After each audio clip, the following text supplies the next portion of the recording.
अस्सलाम वालेकुम। तो आज हम डिस्कस करेंगे एंटी फंगल ड्रग में टर्बिनाफाइन के बारे में। तो टर्बिनाफाइन असल में एंटी फंगल ड्रग हैं जो कि फंजीसाइडल इफ़ेक्ट शो करती हैं। फंजीसाइडल मीन कि ये फंगल सेल को किल करने की कैपेबिलिटी रखती हैं। टर्बिनाफाइन की जो ड्रग है ये फंगल सेल को किल करने की कैपेबिलिटी रखती हैं, इसी वजह से हम इसको फंजीसाइडल ड्रग कंसिडर करते हैं। तो यहाँ पे let me write it is fungicidal drug. Second point is कि इसको हम ड्रग ऑफ चॉइस के तौर पे यूज़ करते हैं। Invert drug of choice and cutaneous mycosis and specifically dermatophytosis. Dermatophytosis असल में क्यूटेनियस माइकोसिस को कहते हैं। Cutaneous mycosis mean simply fungus infection and nails, hairs and skin. Skin, nails और हेयर्स को जब फंगल इन्फेक्शन फंगस सेल जो है वो इन्फेक्ट करती हैं तो तब हम उस कंडीशन को डर्मेटोपाइटोसिस कहते हैं, या सिंपली उसको एक और नाम दिया जाता है टिनी। डिटेल में इसकी डिस्कशन करेंगे लेकिन क्लिनिकल यूजेस में। अब यहाँ पे तीसरी पॉइंट जो है, टर्बिनाफाइन को हम केमिकली एक नाम देते हैं allyl amines. Allyl amines.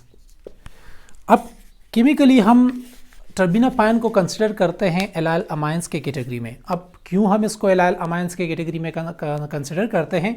The reason is कि टर्बिनाफाइन के केमिकल स्ट्रक्चर के अंदर आपको एलाइल अमाइन की स्ट्रक्चर देखने को मिलेगी। एलाइल अमाइंस का क्या मतलब है, आप यहाँ पे देख सकते हैं। अमाइंस का मतलब है कि इसके केमिकल स्ट्रक्चर के अंदर NH2 ग्रुप मौजूद होती हैं। एलाइल का मतलब है अनसैचुरेटेड हाइड्रोकार्बन पार्ट। इसके केमिकल स्ट्रक्चर के अंदर आपको NH2 ग्रुप देखने को मिलेगी और इसके साथ साथ अनसैचुरेटेड हाइड्रोकार्बन पार्ट भी इस NH2 ग्रुप के साथ लिंक्ड आपको नजर आएगी टर्बिनाफाइन के केमिकल स्ट्रक्चर के अंदर। इसी वजह से हम इसको एलाइल अमाइंस कंसिडर करते हैं। केमिकली हम इसको एलाइल अमाइंस कहते हैं। तो अनसैचुरेटेड का मतलब क्या है कि इसकी कार्बन और कार्बन के बीच में जो बॉन्ड होते हैं वो बॉन्ड सिंगल बॉन्डेड नहीं होंगे, उसमें डबल बॉन्ड कहीं ना कहीं पे मौजूद होगी। इसी वजह से हम इसको अनसैचुरेटेड हाइड्रोकार्बन पार्ट कहते हैं। एलाइल अमाइंस की जो केमिकल फार्मूला है वो यहाँ पे मैं लिख देता हूँ आपको, C3H5NH2। तो ये यहाँ पे आप देख सकते हैं NH2 को हम अमाइनो ग्रुप कहते हैं, जबकि यहाँ पे आप देख सकते हैं this is unsaturated hydrocarbon, saturated hydrocarbon. तो यहाँ से क्लियर हो रहा है कि एलाइल अमाइंस को हम NH2 ग्रुप और तो एलाइल अमाइंस को हम क्यों कंसिडर करते हैं, टर्बिनाफाइन को हम क्यों कंसिडर करते हैं एलाइल अमाइंस के कैटेगरी में, और केमिकली हम इसको एलाइल अमाइंस क्यों कहते हैं। तो होप सो कि यहाँ से क्लियर हो चुका है आपको। चलिए चलते हैं अब मैकेनिज्म ऑफ एक्शन की तरफ। मैकेनिज्म ऑफ एक्शन शॉर्टली मैं MOU से लिख रहा हूँ या फार्माकोडायनामिक की तरफ।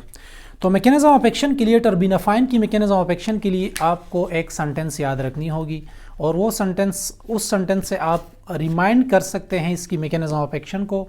और तो वो मैकेनिज्म ऑफ एक्शन की जो सेंटेंस है वो क्या है कि टर्बिनाफाइंस या सिंपली एलाइल अमाइंस के जितने भी कैटेगरी के मेंबर ड्रग्स हैं वो सब क्या है, स्क्वेलिन इपॉक्सीडेज एंजाइम इनहिबिटर्स हैं। स्क्वेलिन इपॉक्सीडेज एक एंजाइम है और ये टर्बिनाफाइन की ड्रग उस एंजाइम के साथ बाइंड होती है और उसके साथ बाइंड होने के साथ साथ उसको फिर क्या करती है, ब्लॉक कर देती हैं, उसकी एक्टिविटी को ख़त्म कर देती हैं। तो वो एंजाइम जिस एक्टिविटी को परफॉर्म करती हैं वो एक्टिविटी पर परफॉर्म नहीं होती। तो यहाँ पे आप सीक्वेंस याद रखिएगा। ये सीक्वेंस आपको एजोल की कैटेगरी की मैकेनिज्म ऑफ एक्शन के लिए, एजोल फैमिली के जितने भी ड्रग्स हैं उसकी मैकेनिज्म ऑफ एक्शन में भी मदद देगी और टर्बिनाफाइन की मैकेनिज्म ऑफ एक्शन भी इस सीक्वेंस को याद करने से आपको के साथ क्लियर हो जाएगी। तो वो सीक्वेंस है squalene get converted and squalene epoxide This squalene epoxide get converted into lanosterol. Lanosterol then with the help of an enzyme converted into ergosterol. और ergosterol आपको पता है कि फंगल सेल मेम्ब्रेन के लिए सेल मेम्ब्रेन की integrity को maintain रखती है। एजोल के जितने भी मेंबर ड्रग्स हैं वो यहाँ पे इस टिप के ऊपर जो एंजाइम वर्क करती हैं लेनोस्टिरोल को कन्वर्ट करने में, तो वो एंजाइम यहाँ पे एजोल की फैमिली जो है वो क्या करती हैं, एजोल की फैमिली उस एंजाइम को ब्लॉक कर देती है। तो सिंपली इट्स मीन के इस टिप को एजोल के मेंबर्स ब्लॉक करते हैं, तो इसी तरह एर्गोस्टिरोल की सिंथेसिस या प्रोडक्शन नहीं होती और इसी तरह फंगल की सेल मेम्ब्रेन की ग्रोथ नहीं होती। वहाँ पे सेल मेम्ब्रेन की परमेबिलिटी इंक्रीज़ होती है, लीकेज होती है और at the and important component loss होना शुरू हो जाते हैं फंगल सेल से और फंगल सेल सर्वाइव नहीं करता। देन यहाँ पे आप देख सकते हैं स्क्वेलिन यहाँ पे इस स्टेप पे एक्ट करती हैं। यहाँ पे एक एंजाइम इस स्टेप को के लिए दरकार होती है।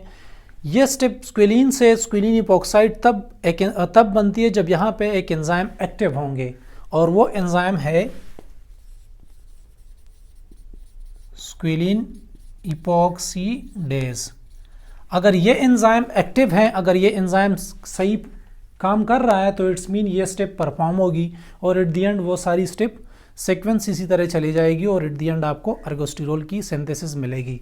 लेकिन ये स्क्वेलिन जो है ये प्रिकर्सर हैं किसी भी स्टीरोल कंपाउंड्स के लिए, हाँ वो कोलेस्ट्रॉल हो या एर्गोस्टिरोल हो, इन सब के लिए स्क्वेलिन स्टार्टिंग मटेरियल है। प्रिकर्सर मीन स्टार्टिंग मटेरियल, यहाँ से स्टार्ट होता है।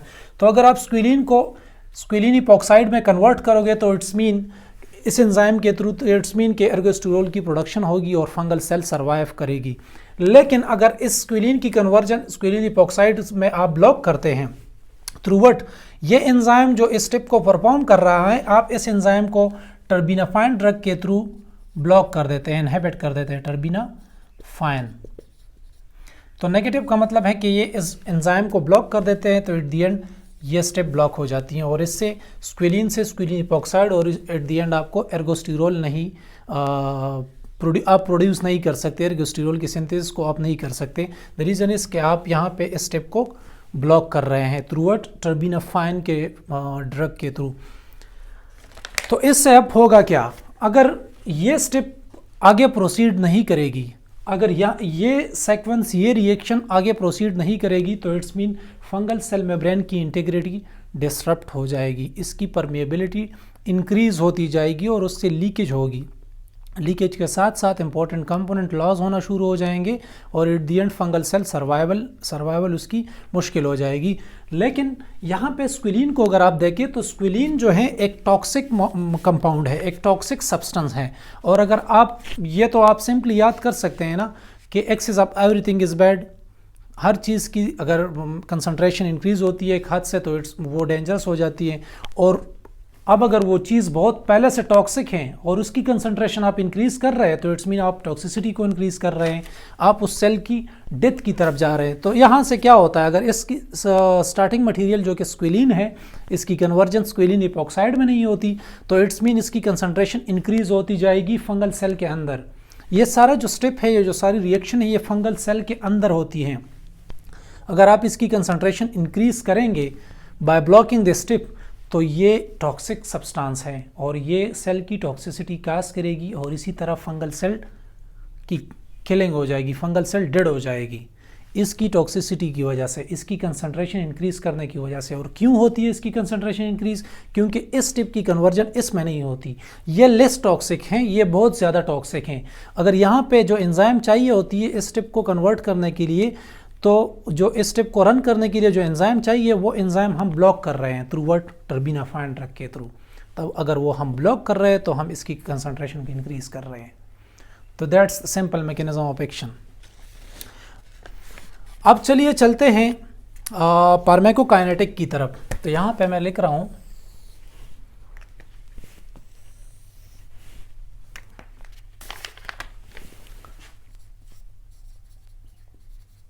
फार्माकोकाइनेटिक।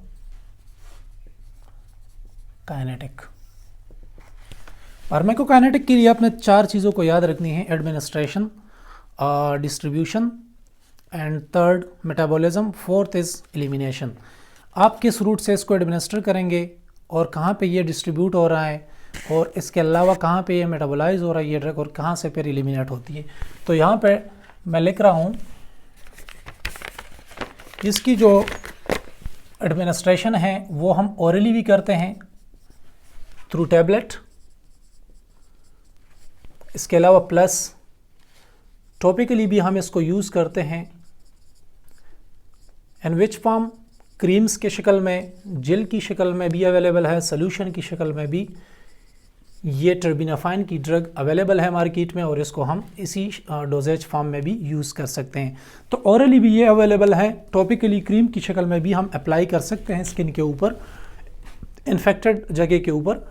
दूसरी पॉइंट, ये डिस्ट्रीब्यूट कहाँ पे हो रहा है? तो 40% इसकी बायो अवेलेबिलिटी है, बायो अवेलेबिलिटी इसकी 40% है। अब ये कम क्यों है आप देख सकते हैं, क्योंकि इसके अंदर फर्स्ट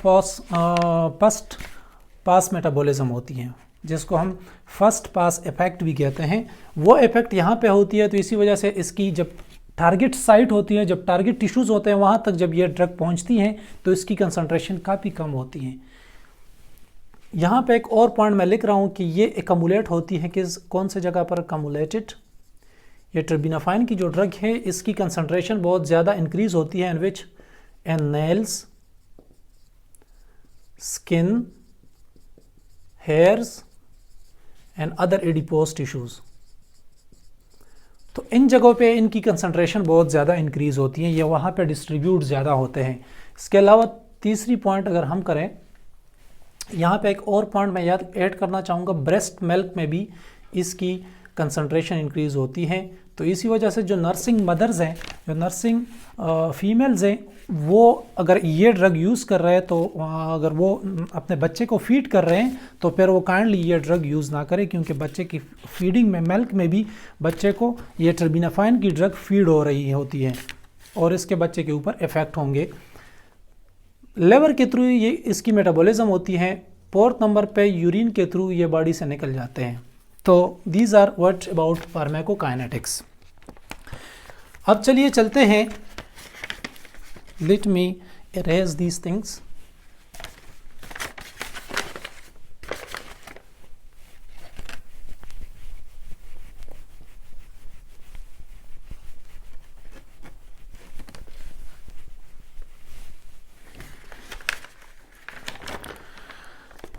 अब हम डिस्कस करेंगे क्लिनिकल यूजेस को, कि इस ड्रग के क्लिनिकल यूजेस क्या क्या हैं।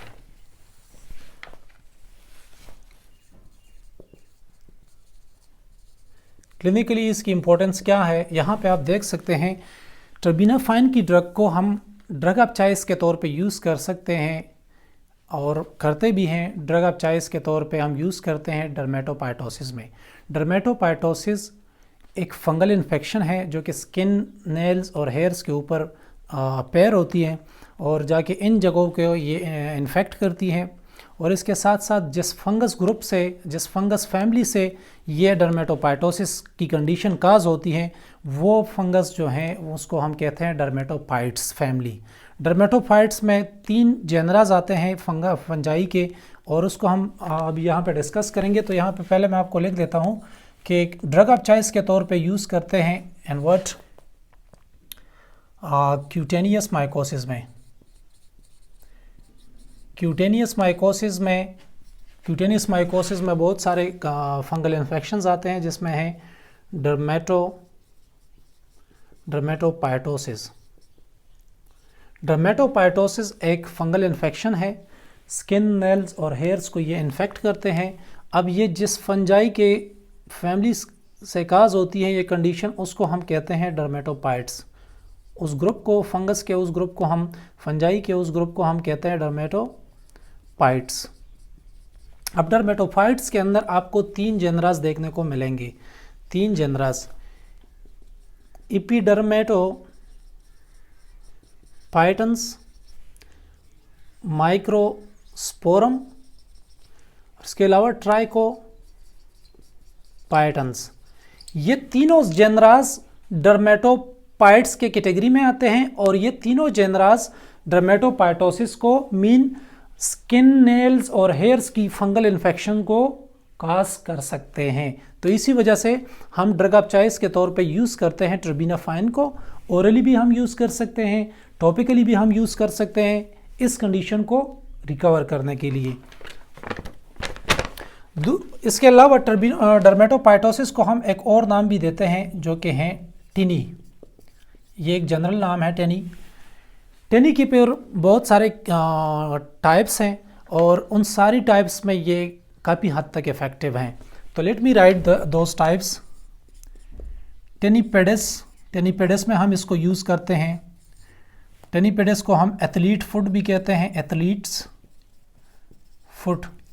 जब पाँव के उंगलियों के बीच में जख्म बनने लगते हैं तो वो उसको हम एथलीट फुट कहते हैं, वो भी फंगस इन्फेक्शन होती है। उसको ट्रीट करने के लिए आप टर्बिनाफाइन की ड्रग यूज़ कर सकते हैं। टेनिकार्पोरिस, द थर्ड इज टेनिकेपाइटिस। टेनिकेपाइटिस आप यहाँ पे देख सकते हैं, स्काल्प की इन्फेक्शन को हम कहते हैं। स्काल्प के ऊपर जब फंगस इन्फेक्शन होती है तो उसको हम कहते हैं टेनिकेपाइटिस। कार्पोरिस आप यहाँ पे देख सकते हैं, कार्पोरिस के लिए हम जनरली एक नाम यूज़ करते हैं रिंग वॉर्म। ये हेलमेंथिक्स वाली वॉर्म्स नहीं है, इसको हम नाम देते हैं रिंग वॉर्म्स। जब गोल दायरे आपके स्किन के ऊपर बनने लगते हैं और स्किन के ऊपर रेडिश स्केली टाइप रैशेस बनते हैं और सर्कुलर स्ट्रक्चर होती है, उसको हम कहते हैं रिंग वॉर्म। तो उस कंडीशन में भी ये इफ़ेक्टिव है ये टर्बिनाफाइन की drug. Fourth condition tinea cruris. Tinea cruris जब आपकी फंगल इन्फेक्शन होती है कौन से जगह पे, ग्रून एरिया में, प्राइवेट्स पार्ट में जब आपकी फंगस इन्फेक्शन होती है तो उसको हम कहते हैं टेनिक्रूराइरस। ग्रून या प्राइवेट पार्ट्स में तो उसको हम कहते हैं टेनिक्रूराइरस और इस टाइप कंडीशन को भी हम ट्रीट करते हैं टर्बिनाफाइन के थ्रू। ये भी क्लिनिकल यूजेस में आते हैं। इसके अलावा onychomycosis nail fungal nail infections हैं। नेल को मोस्टली इन्फेक्ट करते हैं। टॉय नेल्स को भी कर सकते हैं, फिंगर के नेल्स को भी कर सकते हैं। अगर वो कंडीशंस हैं तो यहाँ पे मैं लिख रहा हूँ 5 नंबर पे ओनिकोमाइकोसिस। ये भी डर्मेटोपाइट से काज होती है ये इन्फेक्शन। मोस्टली नेल्स जो हैं इसमें इन्फेक्ट होती हैं। टॉय नेल्स भी हो सकते हैं, पाँव के नाखून भी हो सकते हैं और उंगलियों के नाखून भी इन्फेक्ट हो सकते हैं इस कंडीशन में। और ये कंडीशन ट्रीट होती है फिर टर्बिनाफाइन के थ्रू। इसके अलावा कैंडिडियासिस में भी ये अपनी इफ़ेक्ट शो करती हैं लेकिन बहुत कम। कैंडिडियासिस लेकिन to the very lesser extent ये अपनी इफेक्ट कैंडिडियासिस में भी शो करती है। अब इसकी एंटी फंगल स्पेक्ट्रम क्या है, तो ये नाम आपने याद रखने हैं। फिर इन कंडीशंस को जो फंगस स्पीशी काज करती हैं वो फंगस जो हैं आपने एंटी फंगल स्पेक्ट्रम में लिखना है। एंटी फंगल स्पेक्ट्रम का मतलब क्या है कि कौन कौन से फंजाई जो है इस कंडीशंस को काज करते हैं। और या एंटी फंगल स्पेक्ट्रम को हम इस तरीके से भी कंसिडर करते हैं कि टर्बिनाफाइन किन किन फंगस स्पीशीज़, किन किन फंजाई के टाइप्स के अगेंस्ट इफ़ेक्टिव हैं, किन किन फंजाई के सेल्स को ये किल कर सकती हैं। तो यहाँ पे आप यहाँ पे मैं लिख रहा हूँ एंटी फंगल स्पेक्ट्रम। अब कौन कौन से फंजाई स्पीशीज़ हैं या ग्रुप्स हैं जिनके अगेंस्ट टर्बिनाफाइन बहुत ज़्यादा इफ़ेक्टिव हैं, उसको किल करने की कैपेबिलिटी रखती है।